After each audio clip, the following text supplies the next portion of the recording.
Alors, il me fait grand plaisir de vous accueillir aujourd'hui pour cette conférence en ligne sur les études en architecture et la profession d'architecte. Il me fait plaisir de vous accueillir pour pouvoir répondre à vos questions, futurs candidats et candidates qui désirez ou qui envisagez de déposer votre demande d'admission à l'école d'architecture pour l'année académique 2022 qui va commencer, bien sûr, en septembre. Mon collègue Richard Plot et moi sommes là pour pouvoir vous donner des informations sur les études et sur la profession. Pour ma part, mon nom est Benoît Lafrance. Je suis responsable de formation pratique. Euh, Notre directeur, Louis Casillas, est peut-être en ligne. Enfin, peut-être viendra-t-il se joindre à la présentation pour pouvoir vous adresser quelques mots. Mais sans plus tarder, je vais passer à la conférence comme telle, où est-ce que mon collègue Richard Plot, qui est directeur de programme de premier cycle, va vous présenter pendant le premier segment d'environ une quinzaine, vingtaine de minutes les études en architecture, à la fois les programmes et les conditions d'admission. Pour ma part, j'enchaînerai par la suite pour une courte présentation sur le projet d'architecture et la profession d'architecte, de façon à ce que vous puissiez connaître évidemment quels sont les différents éléments par rapport au projet d'architecture qui est au cœur, bien sûr, des études et qui éventuellement mène à la profession d'architecte lorsque l'on diplôme, de façon à ce que vous puissiez avoir une idée globale de ce qui vous attend ensuite après l'école. Et il y aura une période de questions d'environ une vingtaine de minutes par la suite où vous pourrez, bien sûr, nous adresser vos questions selon les besoins. Alors, Monsieur le directeur peut-être viendra-t-il se joindre pendant la présentation, donc il viendra possiblement intervenir à quelque autre moment. Alors, je vais enchaîner dans ce cas-là. Je vais céder la parole à mon collègue Richard Plot pour qu'il puisse, à partir de là, vous parler des études et des conditions d'admission. Alors, Richard, si tu es là, je t'invite à partager ton écran. Oui, je vais partager mon écran.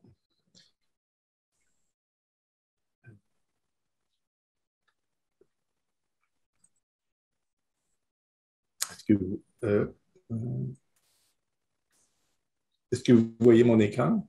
Oui, très bien. Oui.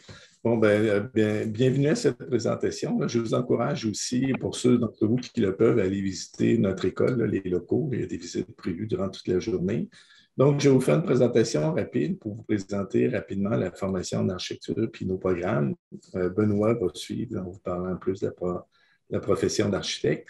Donc, la formation en architecture, en fait, c'est une formation de 5 ans. Vous devez faire un baccalauréat de 3 ans qui est suivi par une maîtrise professionnelle de 2 ans.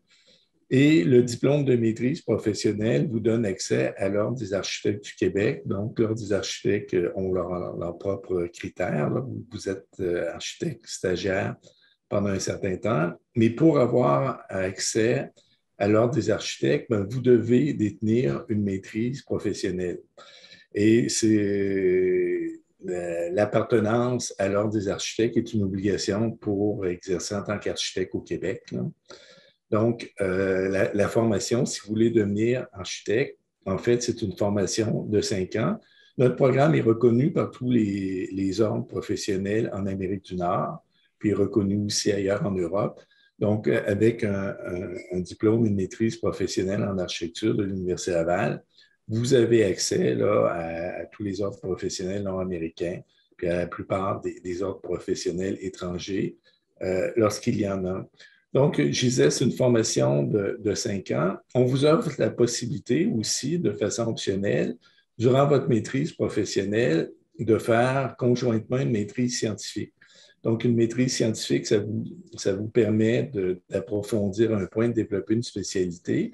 Donc, normalement, les maîtrises scientifiques durent 2 ans, mais dans notre cas, vous pouvez vous inscrire à ce qu'on appelle la double maîtrise. Donc, vous faites conjointement votre maîtrise professionnelle et votre maîtrise scientifique, puis vous rajoutez 1 an, donc plutôt que faire 2 ans pour la maîtrise professionnelle plus 2 ans pour la maîtrise scientifique, vous faites 3 ans et vous avez 2 diplômes, un diplôme de maîtrise professionnelle et un diplôme de maîtrise scientifique.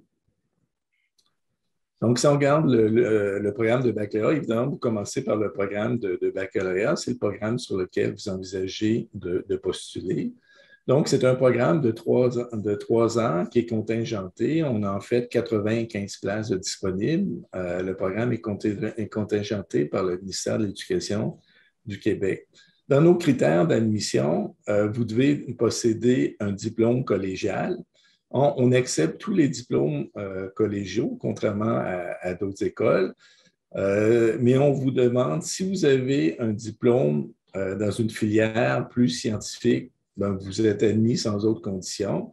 Si vous avez une filière qui n'est pas scientifique, vous avez un diplôme en sciences humaines, par exemple, on va vous admettre, mais à ce moment-là, on va vous demander de faire un cours de mathématiques et un cours de physique pour compléter votre formation, et on va vous donner un délai pour faire ces cours-là.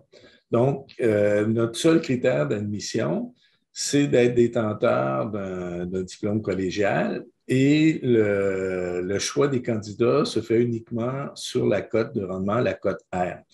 Donc, pour vous donner une idée, c'est la question qu'on nous pose toujours, la cote R du dernier étudiant qu'on admet varie un peu d'une année à l'autre selon les dossiers qu'on reçoit, mais c'est autour de 29. Donc, lorsque vous faites votre demande d'admission au mois de mars, vous allez avoir une réponse au mois d'avril. Il y a certains étudiants à qui on va faire une offre d'admission. Il y a certains étudiants à qui qui vont recevoir malheureusement un refus. Puis il y a un certain nombre d'étudiants qui vont être mis sur une liste d'attente. Donc, au fur et à mesure qu'on reçoit les réponses des offres d'admission, ben, on va sur la liste d'attente, puis on peut faire des offres. Mais considérez que la cote R là, du dernier admis est à peu près autour de 29. Les admissions se font uniquement à l'automne, donc on n'a pas d'admission l'hiver. C'est une caractéristique importante du programme aussi. Et une autre caractéristique importante de notre programme, qui le distingue aussi de d'autres programmes, mais qui est commune à la plupart des programmes contingentés, c'est que vous êtes obligé d'être inscrit à temps plein pendant toute la durée des études. Vous ne pouvez pas suivre le programme à temps partiel. Donc, si je regarde maintenant sur la structure de notre programme, on vient actuellement de terminer un processus de révision en profondeur de notre programme. Si vous allez sur le site de l'université, le programme qui est affiché sur le site officiel de l'université est différent de celui auquel vous allez vous inscrire là, en septembre prochain, en septembre 2022. Il y a un bandeau qui vous informe de cette situation-là. Donc, je vous ai mis ici à l'écran le nouveau programme tel qu'il va être en application là, en septembre prochain. Donc, vous allez être la première cohorte qui va être acceptée avec ce nouveau programme-là. Donc, vous voyez, vous avez différentes colonnes qui correspondent à différentes concentrations dans votre formation. Puis, vous avez les lignes qui correspondent aux différentes sessions. Donc, vous avez 6 lignes. On a 6 sessions réparties sur 3 ans. Au total, on a un programme de 96 crédits. Donc, vous voyez, à chaque année, bien, vous allez faire l'activité la plus importante, c'est la colonne en rouge ici, les ateliers. Les ateliers de design, c'est des ateliers où on va vous demander de faire des projets d'architecture. C'est la base de la formation en architecture. Ensuite, à chaque session, vous allez avoir un cours dans la colonne en bleu, là, qui est les sciences du bâtiment, qui sont des cours plus techniques. Vous allez avoir des cours de figuration, c'est la colonne jaune, qui sont plus des cours de dessin. Vous avez des formations constitutives, qui sont des formations complémentaires. Et vous avez finalement une série de cours là, dans la catégorie histoire et théorie. J'attire votre attention sur le fait qu'à la dernière année du programme, bien, vous avez beaucoup de cours options. On a limité le nombre de cours obligatoires pour permettre la mobilité internationale. On a un gros programme de mobilité internationale dont je vais vous parler dans quelques minutes, qui se fait en 3e année. Donc, notre programme a été adapté à cette situation-là. Si je poursuis, durant vos études, vous avez le choix de vous inscrire à 3 profils d'études différents. C'est une option. Vous pouvez ne prendre aucun profil puis suivre la formation régulière. Mais vous avez la possibilité de vous inscrire à un profil. Donc, on a 3 profils. Le premier profil, c'est un profil développement durable.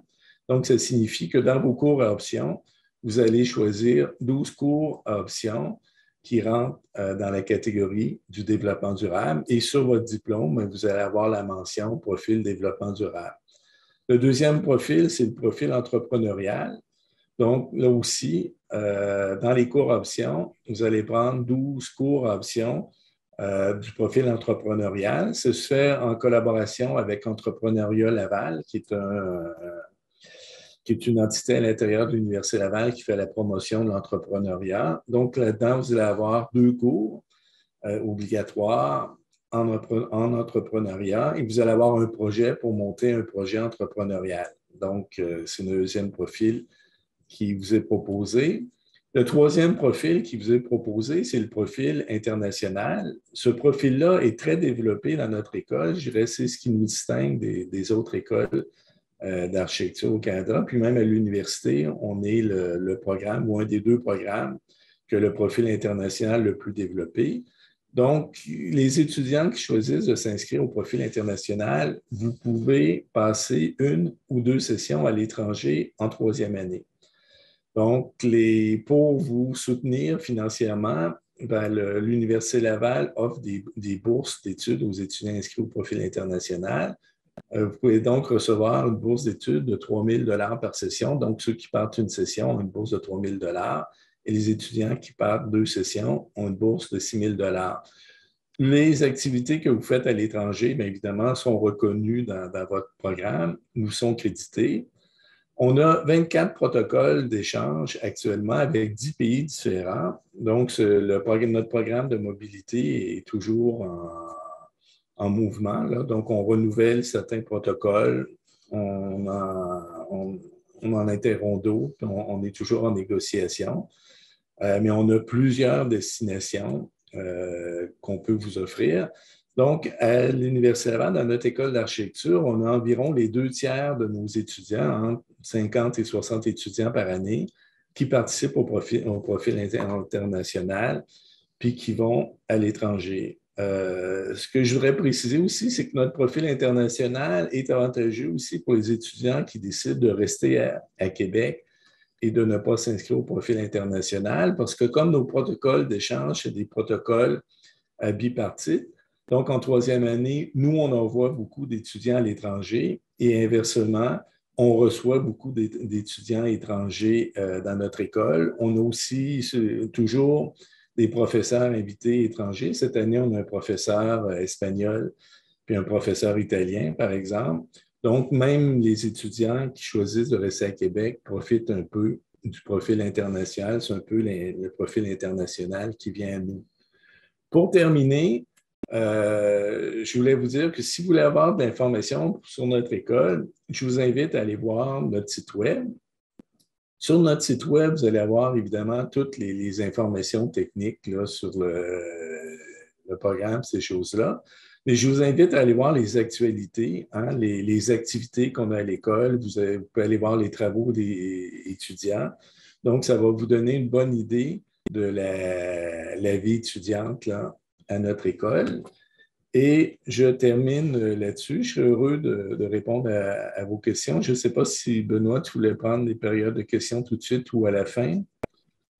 Ben, possiblement, compte tenu de l'heure, on peut prendre peut-être pour 3-4 minutes si les gens avaient des questions, certainement, puis on complétera à la fin. Donc, si vous avez des questions, je serais très heureux là, d'y répondre.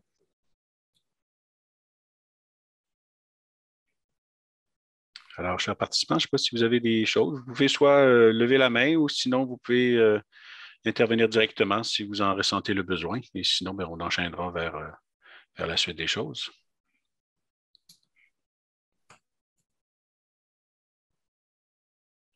OK, ben à cette étape-ci, si vous n'avez pas de questions, on va enchaîner avec ma présentation. Donc, merci Richard. Tu évidemment restes en ligne pour pouvoir répondre aux questions à la fin de mon intervention. Alors, OK. Alors, je vais de mon côté reprendre la présentation. Parfait. Alors, de mon côté, ben, moi, je vais vous parler du projet d'architecture et de la profession d'architecte. Mon collègue Richard vous en a parlé un petit peu avec finalement ce point culminant qui est celui d'accéder à la profession d'architecte à la fin de vos études en architecture. Donc, le programme de maîtrise professionnelle, comme Richard vous l'a indiqué, est le seul programme qui vous permet d'accéder à l'Ordre des architectes du Québec. Alors, l'objectif de ma présentation est de vous montrer, de vous parler à la fois du travail de l'architecte qui finalement gravite toujours autour du projet d'architecture, qui est celui de réaliser des établissements bâtis pour les besoins, bien évidemment, de la société, besoins qu'ils soient en milieu naturel, qu'ils soient en milieu urbain, évidemment, selon toutes les typologies et les usages que l'on peut avoir, que ça aille aux hôpitaux, aux maisons, au commerce et tout ça. Et vous parlez bien sûr de la profession d'architecte et les différents éléments qui viennent régir la profession et les champs d'exercice, bien sûr, qui s'appliquent dans notre cas. Alors, pour ce qui est du projet d'architecture, bien, il faut comprendre que le projet d'architecture, c'est avant c'est trois grandes composantes. C'est à la fois un contexte, ce sont des activités, ce sont des outils. La raison pour laquelle j'en parle, c'est que l'atelier de design architectural dont Richard vous a mentionné tout à l'heure, qui est au cœur de la formation, prend justement le projet d'architecture au cœur de son intervention. Donc, un atelier de design, finalement, c'est un groupe d'environ une quinzaine d'étudiants qui sont supervisés par un professeur pour faire des projets d'architecture. Et un projet, finalement, c'est toujours un contexte. Et quand on parle d'un contexte, c'est avant tout un site, puisque le bâtiment va occuper une localisation sur le globe. Et bien sûr, dès le départ, les sites seront dans un contexte québécois et dans un contexte canadien, mais plus la formation va évoluer et davantage avec la troisième année avec le profil international, mais ça où éventuellement les sites se promènent un peu partout sur la planète, puisque évidemment les sites auront des caractéristiques géographiques, des caractéristiques d'ensoleillement et des caractéristiques climatiques qui sont très différentes et qui fait qu'un projet finalement d'école qui sera réalisé ici au Québec ou que ce soit en Australie ou en Chine, mais bien sûr, le site sera très différent. Bien sûr, quand on parle d'un programme, c'est là où on parle des usages, alors que ce soit justement une école ou que ce soit une maison ou un pavillon universitaire ou une salle de spectacle. Alors, le programme, ce sont les besoins qu'émet le client, qu'il soit privé ou qu'il soit public. Et bien sûr, bien, l'architecture, elle est destinée aux individus, donc aux personnes qui vont utiliser les bâtiments. Alors, tout ce contexte-là fait partie, bien sûr, du point de départ que les étudiants et les professeurs sur lesquels ils travaillent lorsque l'atelier de design est en cours. Bien sûr, quand on parle d'activité, c'est essentiellement le processus de design et ce qui va distinguer la profession d'architecte de toutes les autres professions qui sont régies par un ordre professionnel, c'est que l'architecte est le seul professionnel formé en design et en conception. Et tout ça part évidemment de notre imagination, part de nos idées, part de l'innovation que l'on cherche à insuffler dans nos projets. Et bien sûr, ce processus de design-là n'est pas qu'un processus purement intellectuel. Il va passer aussi par la représentation. Et cette représentation-là, elle va pouvoir prendre différentes formes. C'est là où les outils, bien sûr, vont venir intervenir pour pouvoir, puisque ce que l'on ne voit pas, ce que l'on imagine, on ne peut complètement le comprendre. Alors, de le représenter sur papier deviendra toujours important. Et une fois que cette représentation-là, elle a pris forme, bien maintenant, ça permet de pouvoir éventuellement l'analyser, de pouvoir la vérifier et voir finalement est-ce que l'idée que je mets sur papier ou en maquette ou à l'ordinateur répond finalement aux besoins et comment je peux l'améliorer. Alors, ce processus de conception, c'est un processus qui est cyclique, c'est un processus qui est itératif et qui fait que l'on revient toujours sur nos idées pour les améliorer, pour les épurer, pour les simplifier et voir à ce qu'ils puissent répondre de mieux en mieux finalement au contexte du projet qui est proposé. Alors, pour ce faire, on va utiliser des outils, le dessin traditionnel. Donc, il va y avoir encore, oui, le crayon, la plume et le dessin à la main, que ce soit sous forme de croquis ou sous la forme de dessin un peu plus technique, mais le dessin à la main fait toujours partie de cet outil que les architectes utilisent. À ça, bien sûr, va s'ajouter la représentation tridimensionnelle en maquette. Alors oui, il va y avoir, si on veut, la découpe du carton et différents matériaux pour pouvoir représenter de façon tridimensionnelle les hypothèses de design. Et il est clair que l'ordinateur, il fait partie de la boîte à outils des architectes. Euh, et c'est ce que c'est la combinaison de ces outils-là avec à la fois le processus de design qui s'applique sur le contexte qui est le projet que l'atelier, évidemment, prend forme autour de ces différentes activités-là. Alors, en appui à ça, et c'est là où les cours magistraux que l'on retrouve en parallèle aux ateliers vont venir permettre aux étudiants d'acquérir à la fois des compétences, aussi de développer des connaissances dans différents domaines et des expertises qui, bien sûr, caractérisent les architectes essentiellement au niveau de la construction et des sciences du bâtiment. Mais il est clair que il y a un élément qui caractérise le travail des architectes, c'est celui à la fois au niveau du travail, au niveau des sciences humaines et aussi au niveau des sciences de la nature. Alors, c'est cette combinaison à la fois de l'histoire, de la théorie, du design, de l'esthétique, des proportions, de la psychologie, de l'ergonomie. Ce sont tous des éléments qui font partie, bien sûr, du domaine des sciences humaines avec lequel les architectes travaillent, mais aussi tout le côté plus rigoureux, plus cartésien, celui, évidemment, des lois de la nature avec la physique, avec les matériaux, la construction, la sécurité, la structure. Ce sont tous des éléments, bien sûr, qui caractérisent aussi notre travail.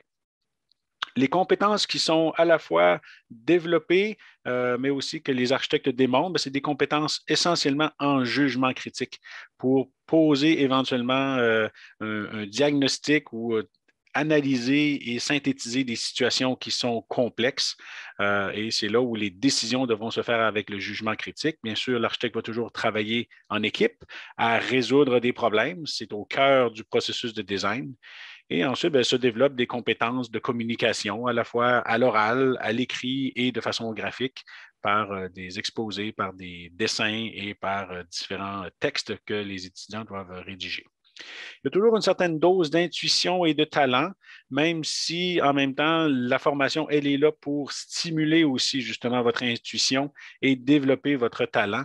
Donc, les compétences comme telles de représentation en dessin ne sont pas quelque chose qui est évalué dès le départ lorsque l'on entre dans un programme en architecture, mais par contre, c'est quelque chose avec lequel les activités qui sont proposées sont là pour que les étudiants puissent développer justement ces différentes compétences en représentation. Tout ça va se faire, bien sûr, dans le cas d'un projet d'architecture, selon différentes étapes. Alors, à la fois les étapes d'avant-projet, les étapes de conception, d'exécution et de construction de l'ouvrage.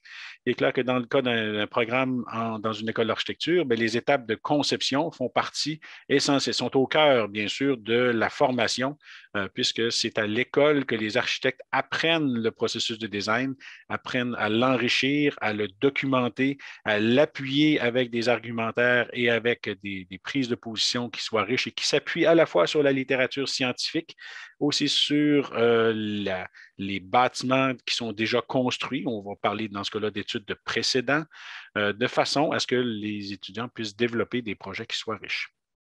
Bien sûr, si certains d'entre vous provenaient d'un programme, par exemple, de technologie d'architecture qu'il y a au Cégep, la technologie d'architecture se concentre essentiellement sur le domaine de l'exécution et de la construction en architecture. Il est clair que nous, dans une école, on va travailler essentiellement sur le processus de conception, mais on va quand même aussi travailler à toutes les étapes, que ce soit les étapes préliminaires au niveau de la programmation et d'études de marché, mais aussi au niveau de visite de chantier et de dessin d'exécution avec lequel, bien sûr, l'architecte va travailler en collaboration avec plusieurs. Alors, c'est ce que l'on fait dans une école d'architecture, c'est cet atelier de design dans lequel on résout un contexte avec le processus de design et des outils, en tissant des liens horizontaux très importants avec les cours magistraux qui vont permettre aux étudiants, bien sûr, de venir bonifier leurs réflexions et leurs décisions avec de la connaissance, avec évidemment un regard critique et une pensée critique tout au long de leurs études. Et c'est ce qui fait que l'atelier de design, il fait partie de chaque trimestre, à la fois au baccalauréat et aussi à la maîtrise, où est-ce que les projets partent de processus de design ou de projets qui sont relativement simples, et plus on évolue dans le programme, plus les projets se complexifient.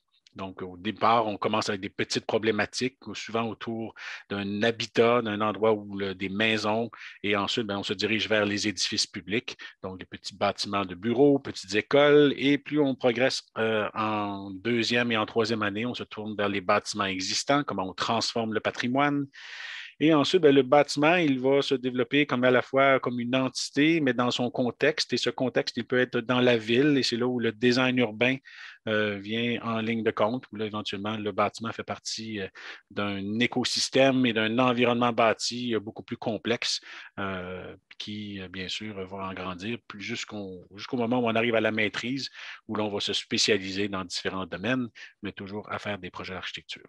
Alors, je peux vous donner quelques exemples, bien sûr, de productions qui sont faites par des architectes et par des étudiants dans des écoles d'architecture. Donc, tant au niveau de présentation de projets, lorsqu'arrive le temps de présenter des projets à des collègues ou à des professeurs. Bien sûr, il y aura des présentations d'idées de façon très créative et de façon ici de façon numérique, et aussi, évidemment, visualisation de systèmes, que ce soit au niveau de la construction ou autres considérations plus techniques au niveau du bâtiment. Alors, je peux vous donner ici un exemple de projet étudiant. Ce sont des projets qui ont été faits dans le cadre d'un atelier 3 en requalification du patrimoine. Alors, on parle bien sûr du contexte. Alors, ici, c'est un projet qui était sur la traverse de Lévis du côté de la rive sud de Québec, pour lequel un bâtiment d'environ 200 ans devait avoir une nouvelle vie. Et c'est là où l'on étudie le bâtiment pour en comprendre à la fois sa composition, son histoire et sa typologie, et voir éventuellement quel est le nouveau programme que le client, dans ce cas-ci, que la ville de Lévis voudrait faire avec ce bâtiment-là. Alors, au fur et à mesure que l'étudiant travaille dans le projet, il y a des phases d'analyse où l'on comprend justement l'évolution dans le temps du site, les différents usages, la composition du bâtiment lui-même avant de pouvoir intervenir, bien sûr, sur ce bâtiment-là. Et ensuite, selon les différentes étapes, bien, les étudiants vont proposer, en réponse à la fois au contexte, au site et aux programmes et aux différentes clientèles qui vont être appelées à utiliser le bâtiment, bien, les étudiants vont utiliser le dessin, la maquette et l'ordinateur pour pouvoir représenter le projet. Ici, c'est un projet d'étudiants de deuxième année. Donc, à cette étape-là, déjà, l'apprentissage de l'ordinateur appliqué au design, il est déjà bien développé. C'est ce que l'on fait généralement en première année. Donc, le programme, dans ses conditions d'admission, demande, ou du moins dans les... oui, c'est une condition d'admission. Vous devrez posséder un ordinateur portable que vous utiliserez à l'atelier de design et pour lesquels les spécifications sont précisées sur le site de l'École d'architecture. Ce que je pourrais peut-être vous mentionner, qui est une nouveauté ou du moins un élément important de savoir, dans le passé, on recommandait ou il y avait la possibilité d'avoir un ordinateur Mac d'Apple ou un ordinateur de plateforme PC. Le changement important qu'il faut noter, c'est que la compagnie Apple désormais ne vend plus d'ordinateurs qui sont compatibles avec les applications, avec des applications principales en architecture qui sont AutoCAD, Revit et Rhino. Ce qui fait qu'à partir du mois de septembre, les ordinateurs Macintosh ne sont plus acceptés dans le programme en architecture parce qu'ils ne vous permettront pas de pouvoir installer ces différents logiciels. Alors, je vous invite à consulter, bien sûr, les détails sur le site de l'École d'architecture. Ensuite, bien, lorsqu'un projet se termine, bien, il arrive la présentation finale. Alors, les présentations, c'est ce que l'on, en atelier de design, contrairement aux cours magistraux, vous êtes familier avec des cours magistraux où finalement un professeur vient faire un exposé pour présenter la matière avec bien sûr des discussions, des exercices et des examens en classe. Mais dans le cas de l'atelier de design, l'activité d'évaluation de l'atelier, c'est ce que l'on appelle la critique architecturale. Alors, la critique, c'est une activité qui est similaire à ce que les architectes font en pratique privée, c'est-à-dire qu'ils rencontrent des clients dans des salles de réunion pour pouvoir présenter l'état d'avancement d'un projet où il y a une synthèse, bien sûr, des travaux qui ont été faits et qui sont présentés pour être évalués par le client dans le cas d'un contexte de pratique. Mais dans le cas de la formation en architecture, c'est un jury formé de 3 personnes ou plus qui sont composés à la fois d'architectes et de professeurs de l'école et qui, à partir de là, vont pouvoir discuter avec l'étudiant pour ensuite évaluer le projet qui a été présenté. Alors, ce processus de critique, il peut se retrouver plusieurs fois dans un même projet, à des phases préliminaires, intermédiaires et finales, et selon le niveau d'avancement des ateliers dans la formation, bien, les critiques peuvent éventuellement se faire de façon soit numérique avec seulement que l'ordinateur. Bien sûr, la pandémie nous a amené à faire des présentations aussi en utilisant des moyens en ligne ou des présentations aussi très traditionnelles avec des dessins imprimés et des maquettes à différents moments à travers la session. Alors, c'est sûr que maintenant, le travail en maquette, c'est quelque chose qui caractérise bien sûr le travail des étudiants. Je peux ici vous partager ici juste un exemple de maquette justement pour ce projet. Pour que vous puissiez voir finalement qu'est-ce qui en est. Alors, je vais ici reprendre.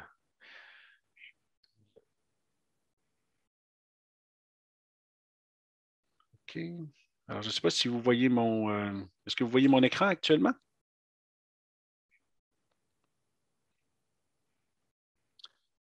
Une seconde, je vais ici reprendre. Là.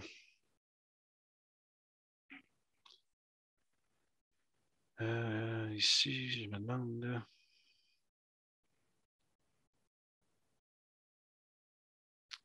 Je me demande, Richard, si actuellement, si tu n'es pas comme co-animateur, je me demande si tu n'es pas en train de. Je vais voir si ce n'est pas toi qui.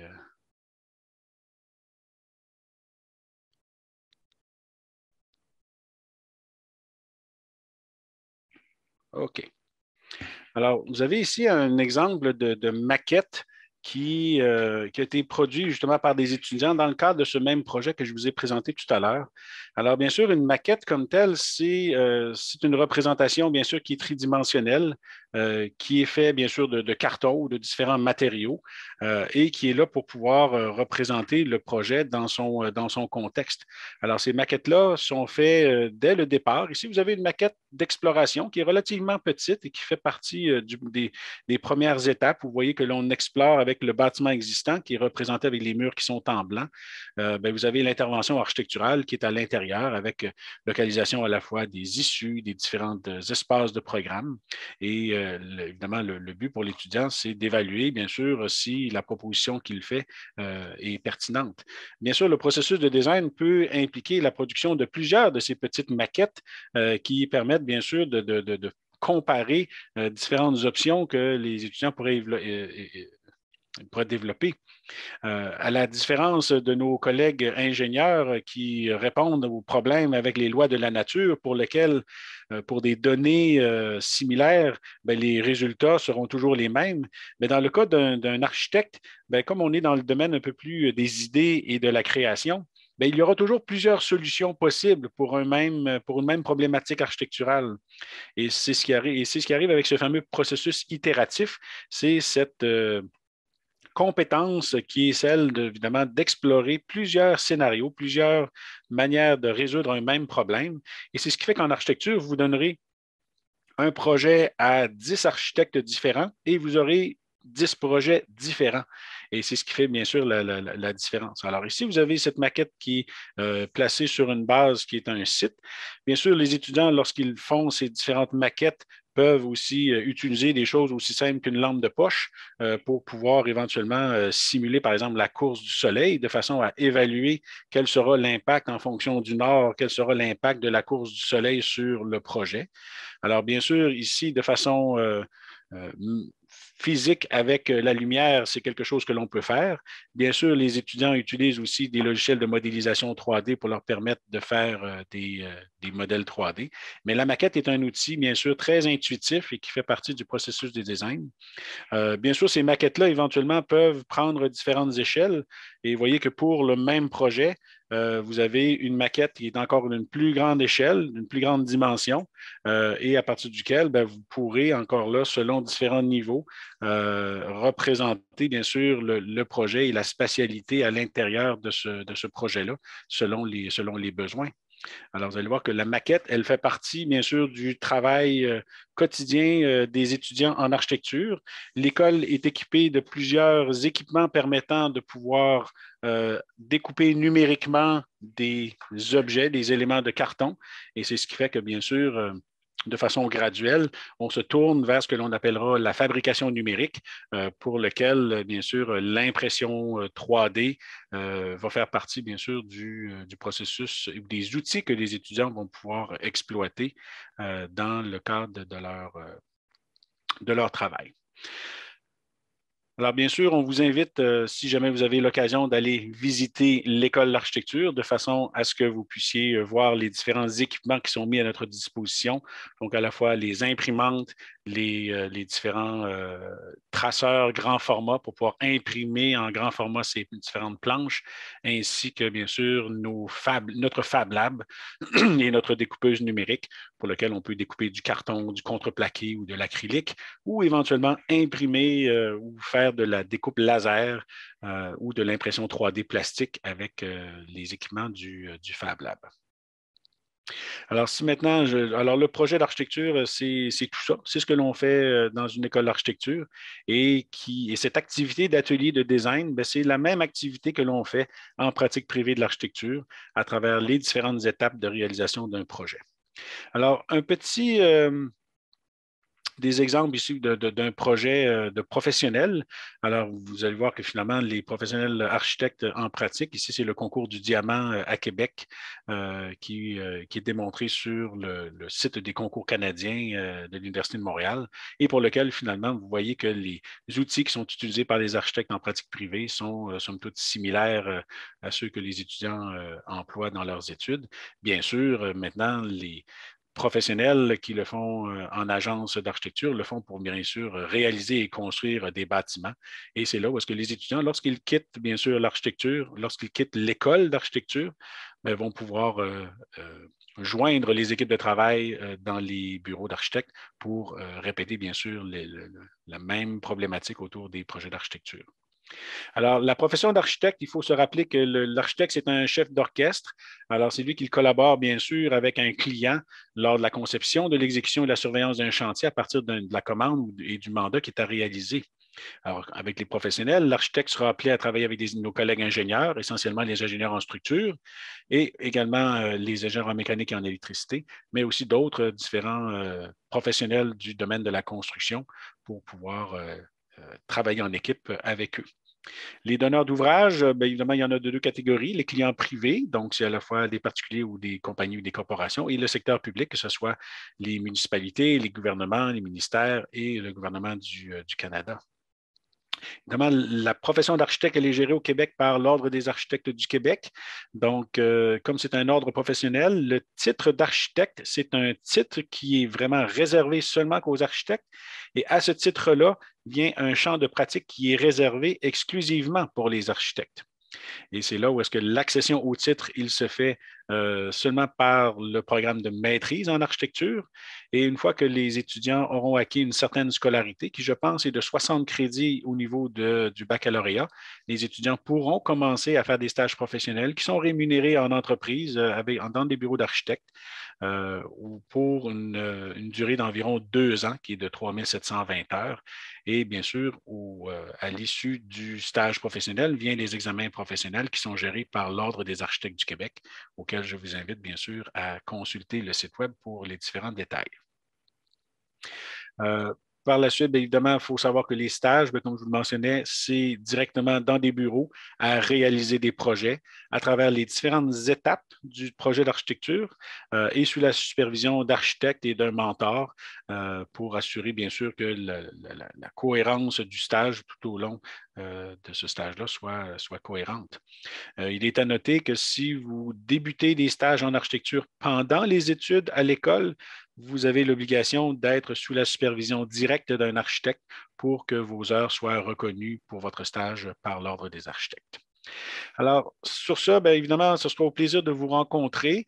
Si vous avez besoin de nous contacter, bien, vous avez à la fois, on est dans le Vieux-Québec, dans l'édifice du Petit Séminaire de Québec, que vous voyez ici en blanc sur l'image qui est à gauche. À la fois au secrétariat, nous transmettons vos questions ou autres à l'adresse qui est indiquée à l'écran. Et si jamais vous avez des questions, bien, vous pourrez contacter bien sûr mon collègue Richard à la direction du baccalauréat en architecture et bien sûr consulter le site web de l'école à l'adresse qui est indiquée ici. Alors voilà, à cette étape-ci, ben, j'aimerais peut-être ouvrir la période de questions pour pouvoir prendre les questions une à une selon évidemment vos besoins. Alors, ben, je vous invite à soit lever votre main ou évidemment à prendre la parole si vous avez des questions. Moi, j'aurais une question par rapport aux admissions. Certainement. Si, mettons, je ne suis pas pris pour la session prochaine, mettons, je n'ai pas la cote R pour rentrer Oui. directement en architecture, y a-t-il moyen quand même mettons, je fais 2 années en bac en ingénieur, Mhm. y a-t-il moyen de switcher pour l'architecture par la suite? Oui, tout à fait. Bon, il faut savoir que le seul critère d'admission, c'est toujours la cote de rendement collégiale. Maintenant, à partir du moment où est-ce que vous n'avez pas la cote de rendement pour être admis en architecture, bien, c'est sûr qu'il faut il faut améliorer votre cote de rendement. Vous pouvez le faire soit en améliorant votre cote au cégep ou en passant à l'université, pour lequel maintenant, vous allez avoir ce qu'on appelle une cote de rendement universitaire. Ce qui est important de savoir, c'est que vous devez choisir obligatoirement un programme. Vous ne pouvez pas être inscrit aux études libres quand vient le temps de prendre des cours pour améliorer votre cote de rendement. Donc, vous devez être obligatoirement inscrit dans un programme. Et l'autre chose, c'est que de manière à augmenter votre cote de rendement collégial, vous devrez être dans un programme dont le degré de difficulté du programme est quand même similaire à celle du programme en architecture.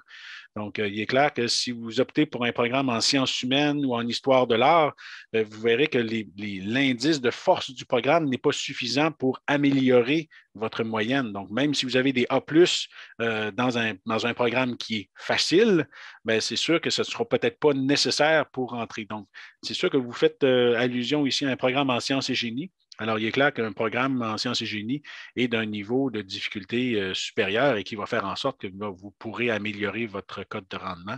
Mais bien sûr, il faut performer dans ces cours-là de façon à améliorer votre cote de rendement.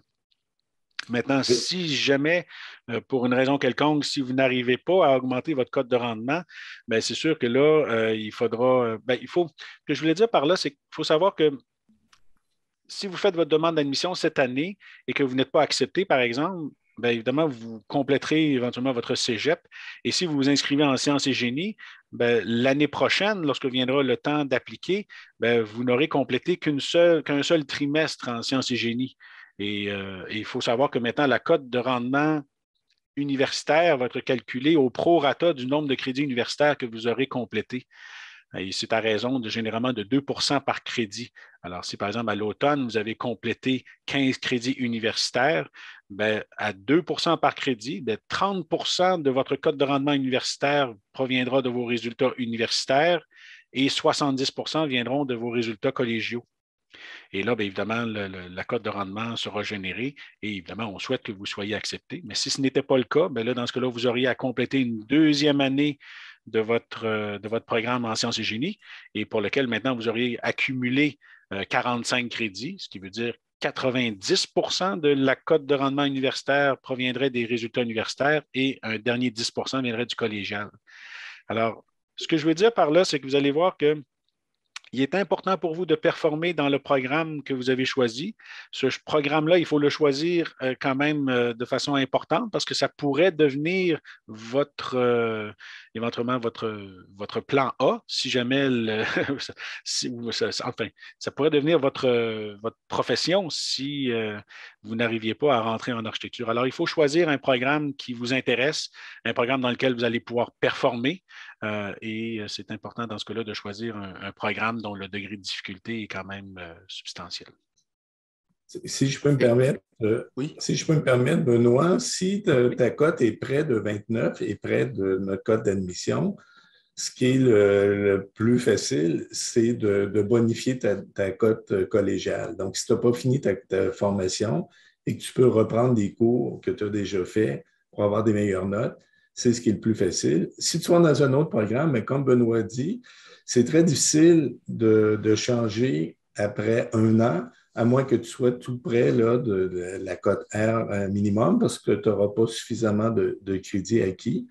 Donc, ça signifie que tu devras faire 2 ans dans un autre programme avant d'être accepté en architecture pour avoir une idée de la moyenne que tu auras besoin à l'université pour être admis dans notre programme. Si tu fais 2 ans dans un autre programme, on ne va considérer que tes résultats universitaires, pas tes résultats collégiaux.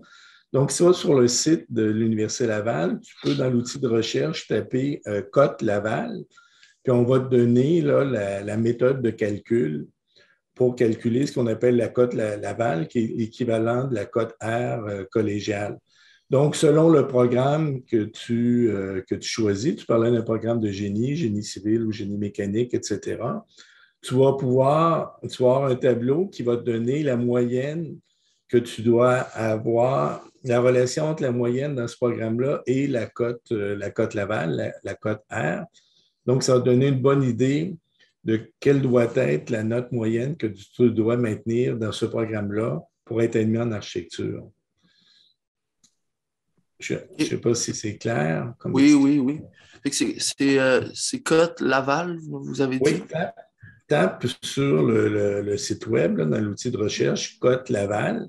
Puis là, tu vois toute la description du calcul de la cote. Puis tu peux taper aussi, tu vas avoir un onglet Indice de force disciplinaire. C'est un peu comme au Cégep, hein, la cote R est calculée en fonction de la force des étudiants qui sont admis dans un programme. C'est la même chose à l'université.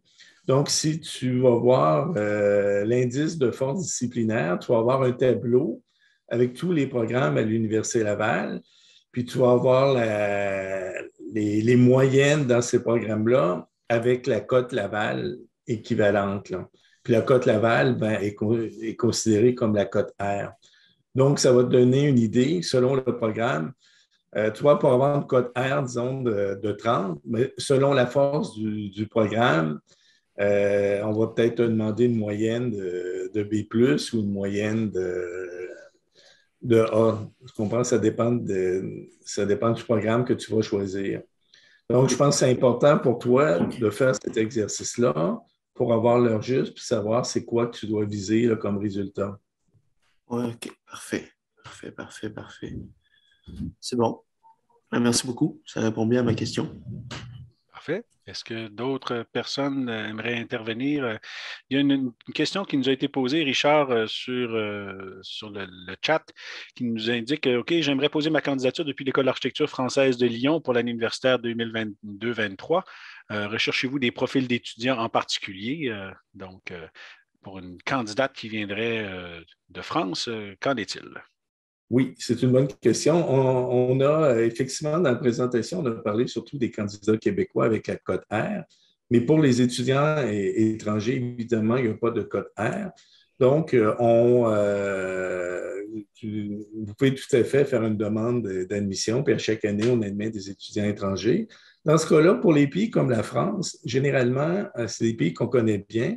Puis il y a des ententes entre les universités. Donc, vous, quand vous faites votre demande au bureau du registraire. Puis le bureau du registraire, selon l'école d'où vous venez, lui va calculer une cote R équivalente à la cote québécoise, là. Donc, quand on va recevoir votre dossier à l'école, le bureau du registraire va déjà avoir porté un jugement. Sinon, si ce n'est pas possible, on va juger selon votre dossier, là. Puis on peut vous admettre sur cette base-là. Donc, évidemment, vous n'avez pas de cote R, mais vous pouvez tout à fait déposer une demande à l'Université Laval. À chaque année, on accepte là, des étudiants étrangers dans notre programme.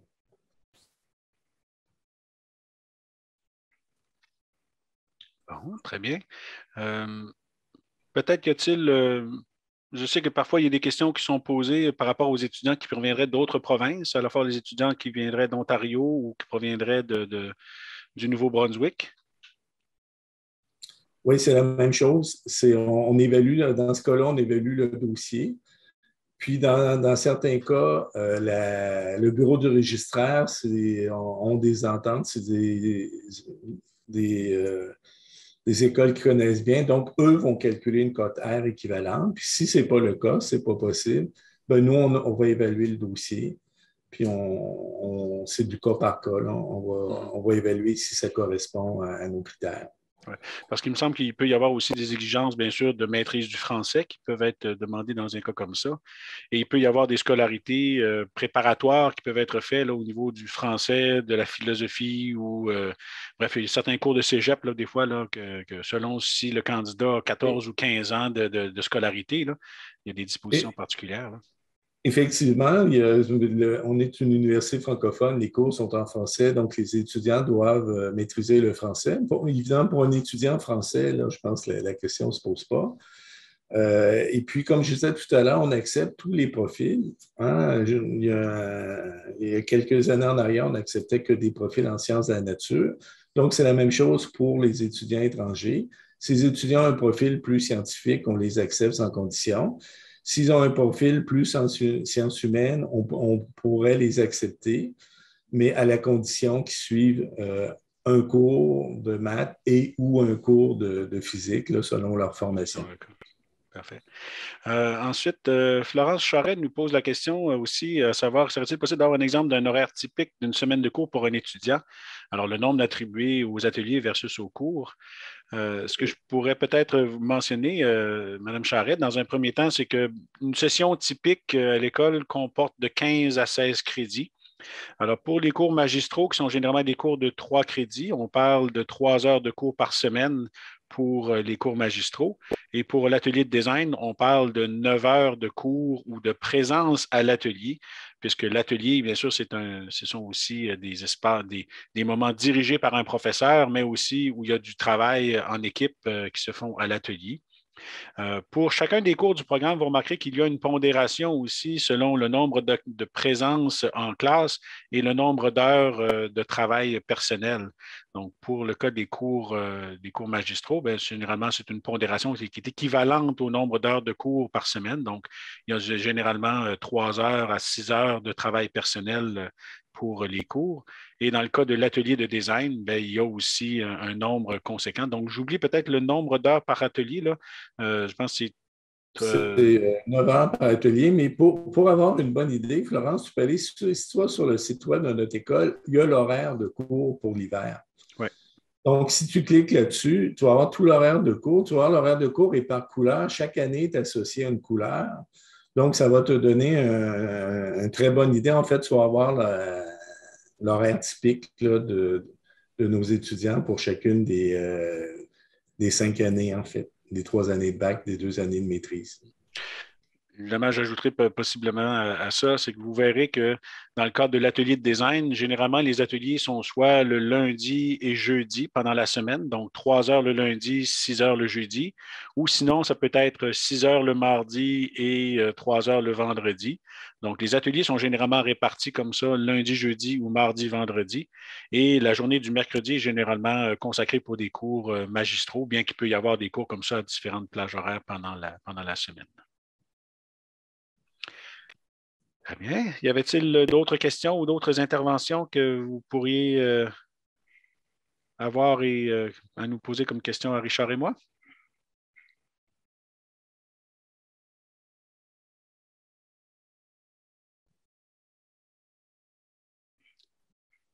D'accord. Donc, il faut se rappeler, bien sûr, les dates principales. Donc, vous avez jusqu'au 1er mars 2022 pour déposer votre demande d'admission auprès du bureau du registraire de l'Université Laval. Bien sûr, vous aurez à fournir toutes les pièces justificatives qui sont à la fois les relevés de notes et tout ça. Il faut se rappeler que comme l'architecture est un programme contingenté, vous ne pouvez choisir qu'un seul programme contingenté dans votre demande d'admission. Et à partir de là, ben, les offres, ou du moins la réponse quant aux demandes d'admission se fait généralement en avril, à partir duquel, bien sûr, là, les étudiants sont invités à s'inscrire. Donc, vous avez le processus se fait toujours en 2 temps. Il y a d'abord l'admission pour lequel vous recevrez une réponse et advenant une réponse positive, bien là, vous devrez procéder à votre inscription comme étudiant à l'école. Et à partir de là, cette inscription-là se fait généralement à partir du mois de mai et juin, en prévision de l'entrée, bien sûr, au mois de septembre. Bien sûr, oui, vas-y, Je Richard. voudrais préciser que c'est important de bien respecter la date du 1er mars, parce qu'à l'Université Laval, comme les autres universités, on accepte des admissions tardives, sauf dans les programmes contingentés. Donc, si vous déposez votre demande le 2 mars, votre demande ne sera pas considérée, là. Donc, c'est vraiment important de respecter cette date-là. Tout à fait. J'ajouterai peut-être comme information aussi que cet été, il y aura l'organisation d'une activité ou d'activité de formation au mois d'août.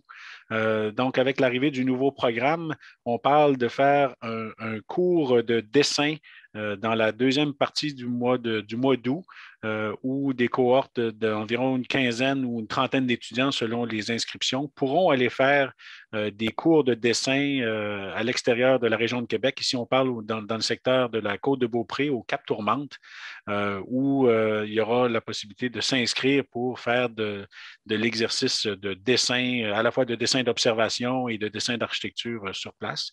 On parle également de faire un atelier d'architecture, ce qu'on appelle un atelier zéro, si on veut, qui est un atelier où est-ce que les étudiants qui désirent à la fois se préparer à leur entrée en architecture ou éventuellement poursuivre leur apprentissage à cet égard-là, bien, pourront le faire. Donc, on vous invite bien sûr à suivre les activités et les actualités sur le site de l'École d'architecture pour pouvoir éventuellement vous inscrire si l'intérêt de votre part est là.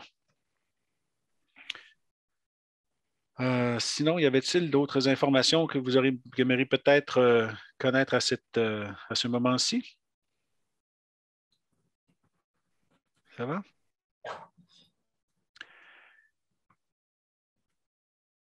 Une chose que je peux peut-être vous indiquer, c'est concernant les exigences par rapport à l'ordinateur portable. Donc, comme je vous ai mentionné, la compagnie Apple ne vend plus maintenant d'équipements qui permettent l'utilisation de logiciels tels qu'AutoCAD, Revit ou Rhino. Donc, vous devrez avoir un ordinateur qui répond aux exigences minimales du programme. Donc, vous pourrez consulter le site web de l'École d'architecture pour pouvoir le faire. Vous avez la responsabilité, bien sûr, de vous procurer votre propre ordinateur et c'est vous qui êtes responsable aussi de l'installation des différents logiciels. En vous rendant sur le site de l'école, vous verrez que plusieurs logiciels sont disponibles gratuitement pour les étudiants en architecture, notamment les logiciels de la suite Autodesk. Mais il y a certains d'autres logiciels tels que SketchUp, tels que la suite Adobe pour pouvoir faire de l'infographie, qui sont des logiciels pour lesquels des prix étudiants, bien sûr, sont offerts pour les étudiants, mais dont vous avez la responsabilité de vous procurer.